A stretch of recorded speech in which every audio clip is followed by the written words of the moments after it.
Ladies and gentlemen, independent Americans around the country and around the world, these are some of the hottest, most trying, most perilous times we've ever seen. And I am very, very grateful and humbled to have one of our best guests of all time returning to this show, a man who has a great perspective on everything happening in the world. The great and powerful Pete Buttigieg is back on the program. Thank you so much for being back with us, sir. Hey, thanks for having me back on. It's good to see you. I know you're in Baltimore, and I want to get to what you're doing down there, not far from our good friend, Governor Wes Moore, who's been a regular on the show. I know your kids are probably two now, so you're not getting a lot of sleep. I want to talk about General Kelly and the national security environment and what you're down there in Baltimore to talk about. But the priority subject is obviously Israel. You've got a really nuanced understanding as one of the few post 9/11 veterans that serve in higher government and in the cabinet. Immediate reactions on a macro level, and maybe I know that we're all seeing this unfold by the minute. But what message do you have for the country, for people who are looking for clarity and stability? And frankly, some folks are just scared and nervous. Yeah. And you've always been a great voice of calm and thoughtfulness.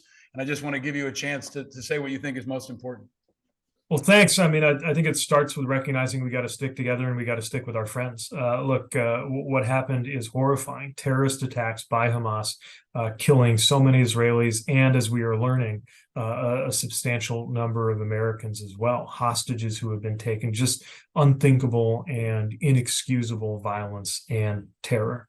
And, I don't claim to be an expert on the region, but, spent enough time as an officer working counterterrorism to have seen the logic that terrorists think that they can work within to try to achieve their aims through violence. And obviously the Middle East has a long, dark, complex history. But also what we're seeing here is unprecedented within that history. As I've been speaking with the ambassador from Israel and my counterpart, the transportation minister there, about certain priorities related to safe travel and safely moving people in and out. They've talked about how in 50 years there has not been anything like this. One thing I really respect is how the president has led not just the country, but our allies.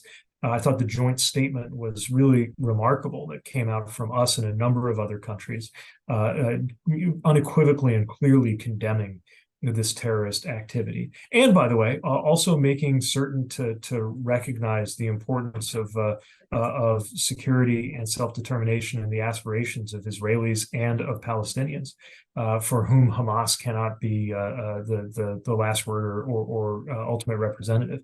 So just a painful time with painful times to come, and I think a good time, maybe less at a policy level, but at a personal level, to reach out to anyone in your life. And for anybody who served, that's an awful lot of people in our lives who have any connection, personal, family, or emotional, to the region, to what's been going on, because it's going to be a time that just weighs on lots and lots of people for a long time.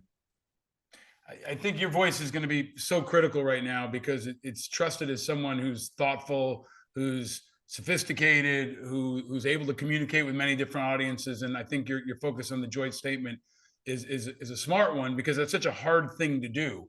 And I feel like, for me as a 9/11 first responder, as an Iraq vet, this is worse than 9/11 in some ways, because it's got children involved, right? And now it's got hostages. And I remember after 9/11, the tremendous unity that we saw in this country and how we had the whole world behind us. Israel's in that position now. How do they and the U.S. maximize that support and keep it in such a fragile, fragmented, divisive environment, not just overseas, but here in the U.S.? Well, terrorism is designed to stoke fear and hatred and bring out the worst in us. Often what we experienced after 9/11 was so many ways that it brought out the best in us through that pain. Not uniformly. I mean, it did lead to a lot of problems and mistakes and blunders within the American policy world and within our country. But it also pulled people together and motivated a whole generation that you and I are part of to serve. Created the terms for us to see our country and ourselves differently and bigger than we were. And I don't think it just doesn't seem right to talk in terms of silver linings when there's such horrific violence here. But I do think all of us are called to think about how we respond to it, whether it's those who are closest to it and dealing with it and whose lives are on the line in Israel, or whether it's the rest of the global community or an important ally and partner like the United States has been for such a long time. And I do think we need to make sure we hold close to our own values across this response. And again, to be there for our friends at every step of the way. So as you do that, you're now in this critical role heading Department of Transportation. So everybody's running through, their checklists and their strategies and pulling battle plans off the shelf in response, as any cabinet secretary must do, I'm sure. But I think folks are going to be uniquely concerned about public transportation as a target, especially in places like New York and Washington, D.C. I know you can't disclose operational information. I know this is an evolving situation, but can you talk generally about how you and the department approach this kind of a threat environment? Historically, public transportation has unfortunately been a very frequent, almost prototypical attack surface for terrorism. And that's true not only because you have a lot of people concentrated in one place, but also I think because public transit or transportation is something people count on every day, and it lives in our minds as part of the basics, part of what we count on to be there. And it has a symbolic role in pulling a city together. So all of those things are, at stake in addition to the key priority of physical security that we all count on. We're going to do everything we can. We always do, both at the policy level and working with our partners in departments like Homeland Security to make sure the American traveling public is safe. By the way, transportation in America, including on public transit and including air travel, is exceptionally and historically safe. We're going to work to keep it that way and make it even more so. I know I'm one of many people who are going to be happy to have a combat veteran leading the agency in a time like this. And you and I have talked about that many times in your numerous appearances on this show. We had scheduled this conversation before Israel happened. My thanks to your team and to you for sticking with it and doing that. While we're having this conversation, our military has become kind of a political bullseye, especially for the extremists in the GOP. So as we're having this conversation, Tommy Tuberville continues to hold the promotions of hundreds of military generals. We've got folks like Ron DeSantis and others, really waging a political war against the Pentagon, saying it's too woke. Last week we had a near shutdown that would have stopped payment for our troops. We're in an environment where, the DOD and VA are no longer like Switzerland. They're like a battlefield in this ongoing political war. Can you talk about that? We've discussed it on this program quite a bit and focused on Tuberville specifically. But now that this has all come to bear, can you share your perspective on where we are now that our political institution, or one political party in particular, is focused on a Department of Defense? Yeah, it's a good way to put it. I mean, the support for veterans and for the military was supposed to be the neutral ground that brought us all together. Now it feels like military and veterans are caught in the crossfire of the latest war here, or maybe more accurately, they're being shot at by rhetorically by the very voices who have styled themselves in the past as conservatives who were pro-military. Part of what this makes me think of is some of the problems that happened a couple of generations ago, coming largely from the left, where you had a lot of Americans who were rightly horrified by policies around the Vietnam War, failing to draw the distinction between the way we view a policy and the treatment of the people who were caught up in that policy sent into war. Now I think we have, over the years, we got better as a country about that. I've been to some of the most moving things I participated in as mayor were belated ceremonies welcoming home Vietnam veterans who were not given that welcome home when they first came back, even though they should have been. Then we got through the 9/11 years where everybody rushed to express and show support to the military.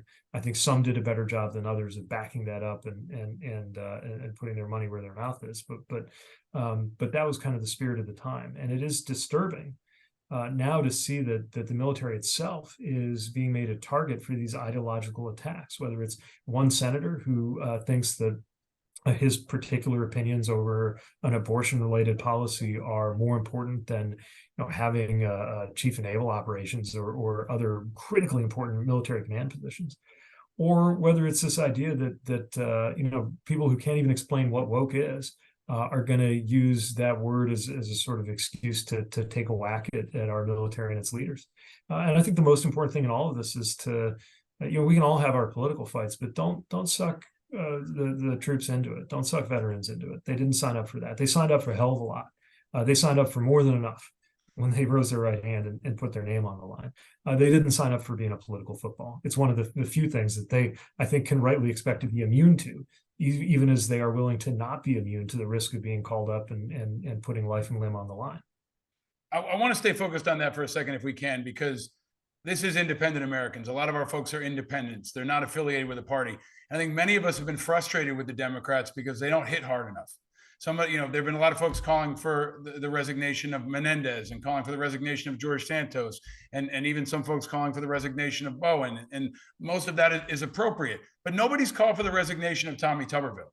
It seems like the Democrats are being really nice here. They're taking the high road and they haven't stopped this guy. So can I ask you just straight up as a strategist, what can you do to stop this guy? Because it seems like they're all crying about it and whining about it, but nobody's doing anything about it. Yeah, look, I as long as I'm wearing an executive branch suit, I've got to respect the difference between us and the legislative branch. I think the solutions for this really have to come from within the Senate, or from the people who sent them to the Senate, right? Who I don't think you should have to be a Democrat or Republican or independent to think this is pretty screwed up. That somebody thinks it's okay to hold up those kinds of critically important appointments, to deny people the command certainty that they need. Remember, this isn't just, yes, it affects somebody who's in line for their third star and their family's ready and their bags are packed, but it also affects somebody 9 steps down the chain of command who doesn't have the certainty and the even if they don't even know the name of the 2 or 3 star way up the chain, they're affected by this. And they deserve better, and they deserve better from the senator and from their elected leaders generally. And every naval ship that's right now on the way to the Middle East or somehow activated is going to be impacted by these promotional holds. Sir, can you talk about General Kelly and General Milley specifically? I want to give you a chance to respond, not just as a member of the cabinet, but as a veteran.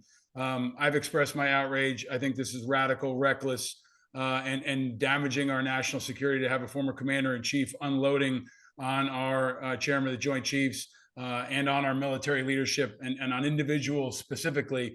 We've covered it at length. I've spoken out a lot on it, but I want to just give you a chance to react, not just as a leader in government, but as a veteran yourself. How do you see this impacting, and where does it go at a time when the former commander-in-chief is threatening the life of our chairman of the Joint Chiefs of Staff? It's disgusting. Part of the reason I signed up to be part of the military was to defend democracy.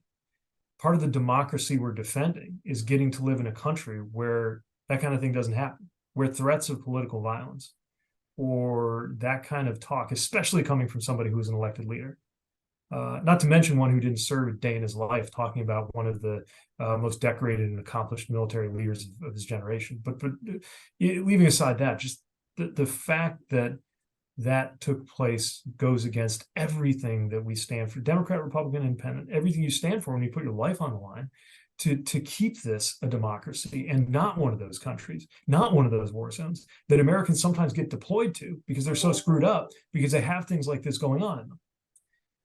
It goes to the heart of who we are and what we are as a country, and Americans deserve better. And obviously, I say that even if I had never cross paths with someone like General Milley. As it happens, very occasionally I have found myself in a situation where we're meeting with him or some context with him, and he is a soldier's soldier. But again, it's not just that he personally deserves better, it's that America and the American military deserve better than to be talked about that way by anybody, least of all somebody who once wore the title of commander-in-chief.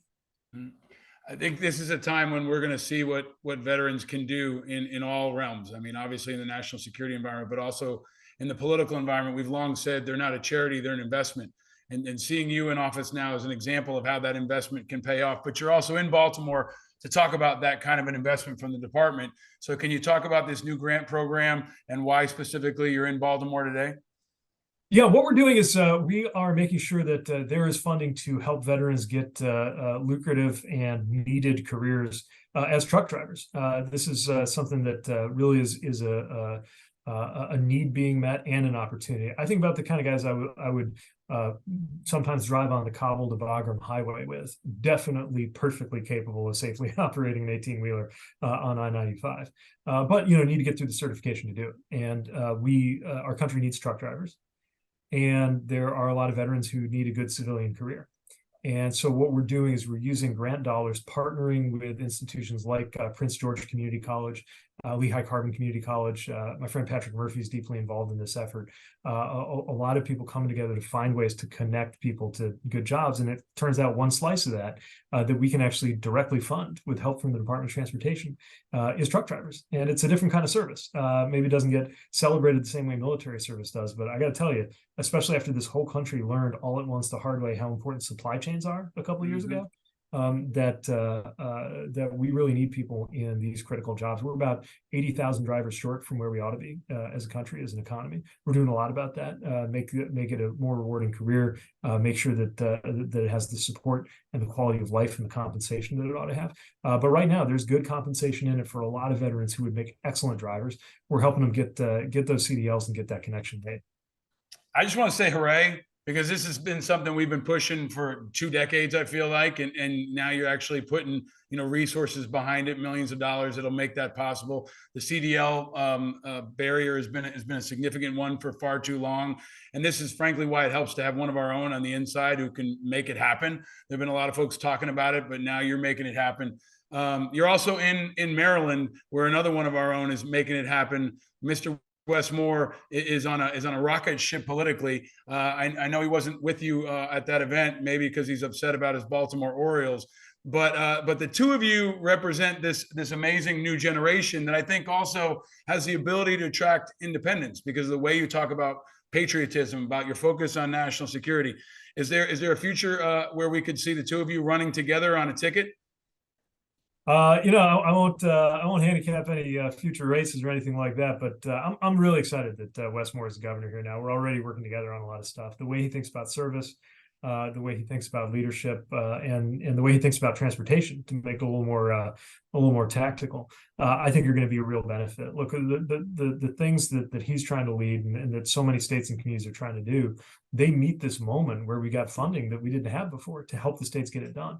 But it still takes a partnership. We can't do it alone out of the federal side. Often states don't have the funding to do what they want to do. So whether it's getting East and West Baltimore better connected and opening up economic opportunity, or whether it's multi-billion-dollar visions for upgrading the tunnel passages on the Northeast corridor that are in Maryland that in some cases are 100+ years old.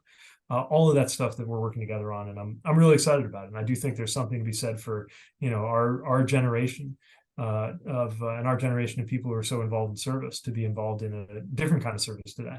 Well, you definitely are a power duo, and the Democrats would be smart to push you out in front and represent this new generation of leadership that brings energy and creativity and experience and toughness. You're also both dads. So final question, Mr. Secretary, I just want to ask you, the first time you came on the show, you didn't have kids, then you had young kids. Now your kids are 2 years old.